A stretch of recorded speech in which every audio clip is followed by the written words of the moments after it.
Are car dealerships and the car industry doomed to fail in 2024? I'm going to be covering that topic and so much more in this video. If you don't know, my name is Mitchell Watts and I am a Ford dealer in Alabama, and I'm going to give you the inside scoop as to exactly what you should be expecting for the rest of 2024 and on into 2025. So first off, let's talk about some affordability issues. So many people don't realize that these vehicles, that's a bold-faced lie. Everybody understands how expensive things have gotten so far. Shut up and take my money. The inflation is through the roof, not just in the car industry. It's just absolutely terrible. But even with that, Ford Motor Company and the entire industry has still seen a modest sales growth. A couple of reasons. Number one, Ford and a lot of these people have put out some better incentives. And with that being said, the industry is actually expected to grow to 15.1 million vehicles sold. That's new vehicles sold for 2024, according to Cox Automotive. But even though they're on pace to sell 15.1 million vehicles, the transaction prices on these cars are absolutely out of this world. In fact, the average price is over $48,000 for a brand new vehicle right now as of mid-2024. That's up from $38,000 in 2020. So we're talking about well over a 20% increase in just the last 2 years, not the 4 years that I mentioned just a second ago. Now, what is causing all of this? There's a lot of different options and a lot of different reasons why the cost of these vehicles has gone through the roof. Number one, you've got some You've got some supply chain disruptions. You've got global events, microchip shortages. You've got a lot of different things that had a downstream effect that most people didn't realize. And so you've got a pandemic that just caused havoc on the entire industry, really on the entire world, not just this specific industry. You've got shipping delays that we're still dealing with. Labor shortages, not enough people to actually work and produce the vehicles that we need built. All of this has led to about a 10% increase in production costs. I actually feel like that's very, very underrated, and I'm going to cover that a little bit later in this video. But the next thing I want to talk about that's absolutely killing car deals left and right is going to be higher interest rates. Because a lot of people don't realize the Federal Reserve can adjust the prime interest rate, and right now they have actually increased it to over 6% in 2024. A lot of people don't understand what kind of impact that has on your monthly payment. Specifically speaking, an interest rate alone could have a $145 per month swing in just the interest. That's just the money you're paying out to the bank. Now, there's a couple of assumptions being made here, and I'm going to carry this example all the way through the rest of the video. For instance, a $76,000 out the door price using 72 months, and I was comparing 2.9 versus 6.9% interest. And I know what you're thinking, $76,000, that's a whole lot of money. That's a Lariat F-150. That's where I got that number from. So yeah, anyway, let's keep moving on. Let's talk about what kind of impact this has all had on the entire industry and dealerships as well, because I'm going to cover both of those. For the month of June, there's been a 3% decline in overall sales across the entire nation, not just Ford Motor Company. Now, keep in mind that is based on National Auto Dealers Association statistics, and so I feel comfortable quoting those specific numbers. Now, why is that? Number one, you got the higher payments. We've already talked about that. You've got the increased cost, the percentage and the price. All of that together means that the average payment for a new car right now is at $725 per month. It's insane to me. But let's talk about the overall slowdown in general. CNBC actually believes that the sales are going to slow down in the second half of 2024 again by another 2 to 4%. Now, I don't know if I, trust that specific news article or not, but that is interesting to see that they are reporting on that. Let's talk about leasing costs, because I've had a lot of people say, well, leasing is a great way to buy a car. In some cases it is, but right now it's not. In fact, there's been a 10% increase in the overall cost of ownership on just leasing the vehicles, primarily because interest rates are going up, cost of vehicles are going up, and I mean, that's how it's all calculated. But the other thing that you need to talk about, the big elephant in the room, is the negative equity. Now, if you don't know what negative equity, that is the amount your vehicle is worth compared to how much you owe on it. So let's just use round numbers.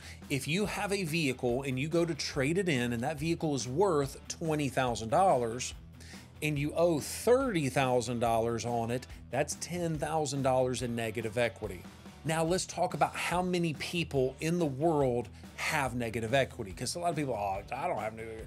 30% of car loans from 2018 to 2022 had negative equity. Now, how in the world does that happen? Well, a couple of reasons. Number one, if you buy at the peak, you know, we just went through that microchip shortage and people were paying crazy, stupid money in 2020, 21, and 22, and really even into 23 because there was a limited supply and way too many buyers. So people were buying at the peak. They were paying a lot of money for these vehicles. In addition to that, you have longer loans because these vehicles are more expensive. And when you have that longer loan, you're not making principal reduction payments early on. You have a chance of getting more upside down quicker. Another reason is going to be repeated trading. You don't like your vehicle, you trade it every 1 or 2 years and you just keep rolling that negative equity. Guess what? Every single time you're having that rapid depreciation every time you turn that vehicle over. So what are the consequences on all of that? Number one, the average negative equity right now is going to be right at $5,000. Now that doesn't sound like all that much, but when you roll that negative equity into a new loan, it's going to mean you're going to pay a higher payment. So let's do a little bit of quick calculation. A $5,000 negative equity applied to a new loan is going to turn into an $85 per month increase in your monthly payment.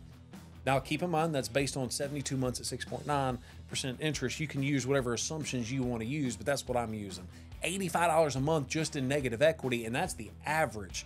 So anyways, so now let's talk about some of the factors that are driving up the prices of these vehicles. First off, let's talk about raw material. Steel's up 50%. Aluminum, which by the way, the F-150 is made out of military-grade aluminum alloy. That's up 30%. Semiconductors up 40%. All of those different things are driving up the manufacturing costs.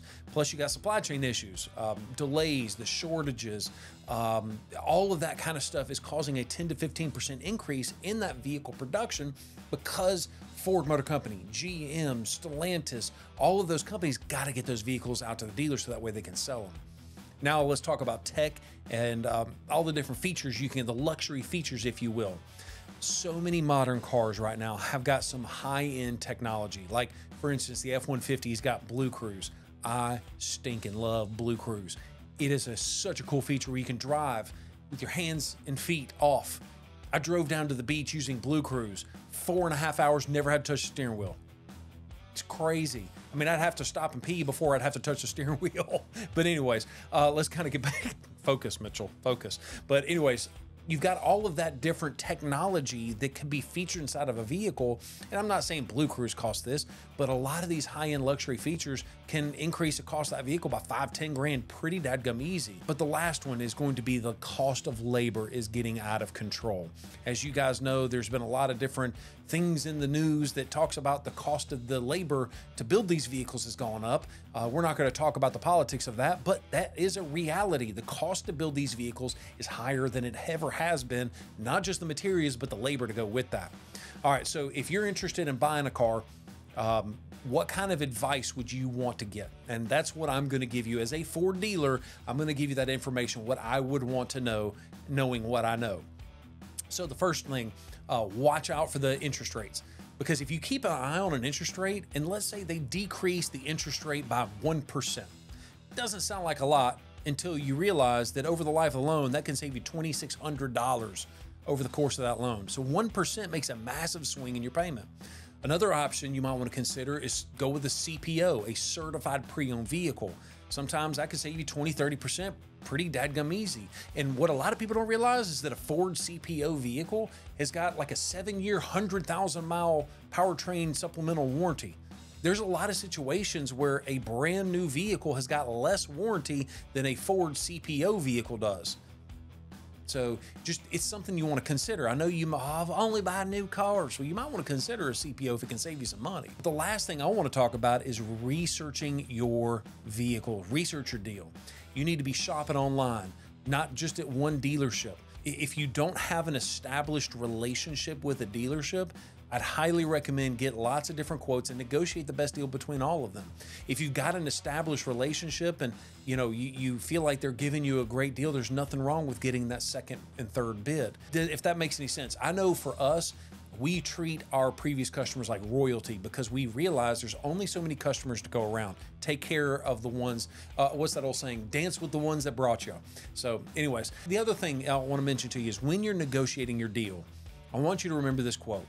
He or she with the most information in a negotiation wins every time.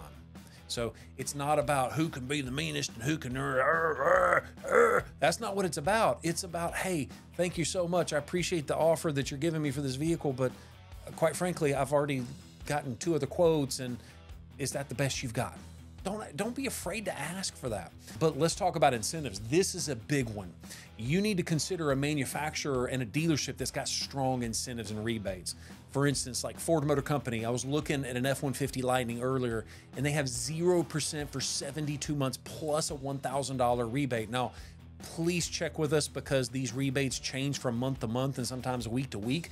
So call us on screen if you want some information on the most recent incentives. We'll be happy to go over those details with you. No pressure, no questions asked. But that 0% for 72 months plus a $1,000 rebate would save you $18,000 over the life of the loan, compared to a standard interest rate with something like a local credit union. So people don't really understand the power of that subvented interest rate. The last thing, be patient. People who jump into car deals pretty dadgum quickly, they usually get their head taken off, and you don't want to be that person. Don't be afraid to walk away from a deal if you know you're paying too much. And so at the end of the day, I don't think that car dealers and the car industry is going to completely annihilate itself because of the higher prices. Yes, the prices need to come down. Yes, Ford Motor Company, Chevy, Stellantis, they need to come out with less expensive vehicles as an option. But in addition to that, these manufacturers are focused on finding ways to make these vehicles more affordable, like that 0% for 72 months. That makes a big difference in someone's payment. Now, if we can work on the pricing of these vehicles, that would go a long, long way. Just keep in mind that the more incentives you throw on your vehicle, the new one, the more it's going to affect your pre-owned vehicle when you go to sell it, because it reduces the cost what you can get a new one for. That means that your pre-owned vehicle is going to go down by that much or more. Thank you so much for watching. Don't forget, give us a call, Town & Country Ford in Bessemer and Pell City, Alabama, if you have any questions on buying your next Ford vehicle. Thanks and have a great day. Peace.